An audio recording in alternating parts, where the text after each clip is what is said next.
बनेगा नेता। नगर निगम के चुनाव पास आने वाले थे। पूरे कानपुर शहर में टिकट को लेकर मारामारी शुरू थी, लेकिन सबसे ज्यादा चर्चा में वार्ड नंबर 40 की सीट थी। वो इसलिए क्योंकि इस बार वहां की सीट महिला के लिए आरक्षित थी। अब सवाल ये था कि चुनाव लड़ेगा कौन। इससे पहले ठाकुर साहब वहां से पार्षद थे और इस बार उन्होंने अपनी पत्नी सीमा ठाकुर को टिकट दिलवाई और ठाकुर साहब की शान के कारण सीमा जी ने 20,000 वोटों से चुनाव जीत लिया। अरे बधाई हो सीमा भाभी, अब तो आप वार्ड की पार्षद बन गई हैं। अब तो हमारे काम आप ही करवाएंगी। अरे ये तो सिर्फ नाम की पार्षद बनी है, वो तो महिला सीट आ गई, वरना पार्षद तो मुझे ही बनना था। अब भले ही चेहरा इसका होगा, लेकिन पावर तो मेरी ही होगी। अरे वाह भाई साहब, क्या दिमाग लगाया है आपने भी। आइए आप लोग, खाना लगा दिया है सबके लिए। सीमा जी पार्षद बन चुकी थीं, फिर भी उनकी एक ना चलती। सारे काम ठाकुर साहब खुद ही संभाल लेते और जहां जरूरत पड़ती वहां सीमा जी का अंगूठा लगवा लेते। सीमा जी ज्यादा पढ़ी लिखी भी नहीं थी।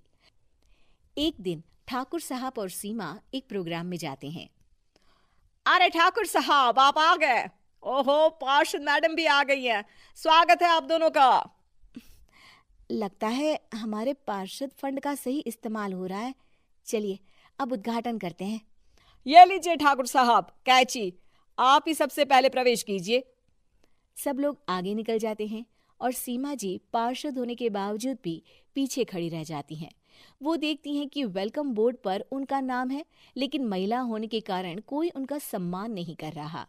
अगले दिन एक आदमी उनके घर आता है।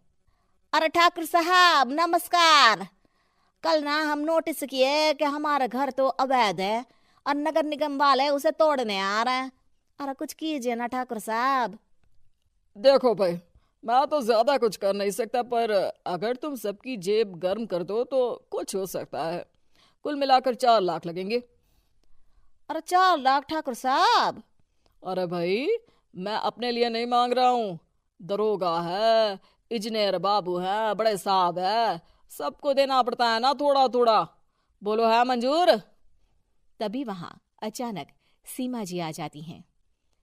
अरे ये आप क्या कर रहे हैं? पहले इन्हीं लोगों से तो आपने वोट मांगे, अब इनसे ही पैसे ले रहे हो। अरे चुप रहो तुम, तुम्हारा काम है सिर्फ अंगूठा लगाना, तुम वही किया करो। मुझे दूसरे काम तुम मत सिखाओ, समझी? और तुम ना जाओ, अब पैसे लेकर आओ, वरना जेसीबी किसी भी वक्त आती होगी। सब कुछ ऐसे ही चलते रहता है। एक दिन सीमा जी और ठाकुर साहब को एक लोकल मीटिंग में बुलाया जाता है। वहां पर कई और अधिकारी लोग भी मौजूद रहते हैं। अब मैं चाहूंगा कि ठाकुर साहब हमारे बीच 2 शब्द कहें। मेरे प्यारे भाइयों और बहनों, आज मेरा सौभाग्य है कि मैं आप सबकी सेवा दिन रात कर पा रहा हूँ।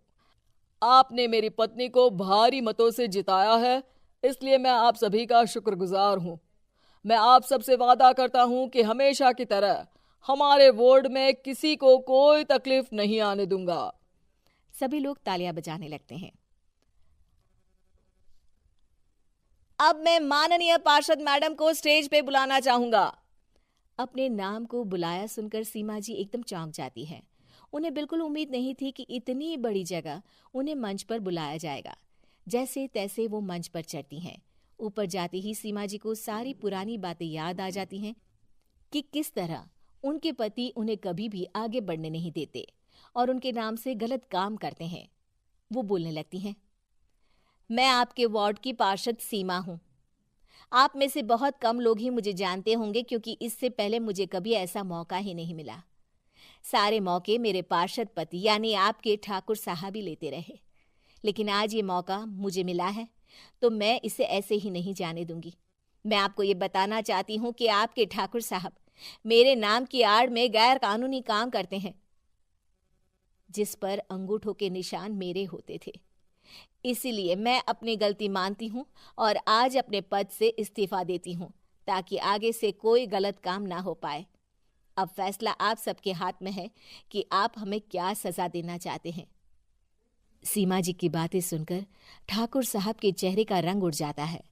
और वो शर्म से मुंह नीचा करके वहां से चले जाते हैं और पद से इस्तीफा देकर ही सही सीमा जी अपने आप में आत्मविश्वास महसूस करती हैं।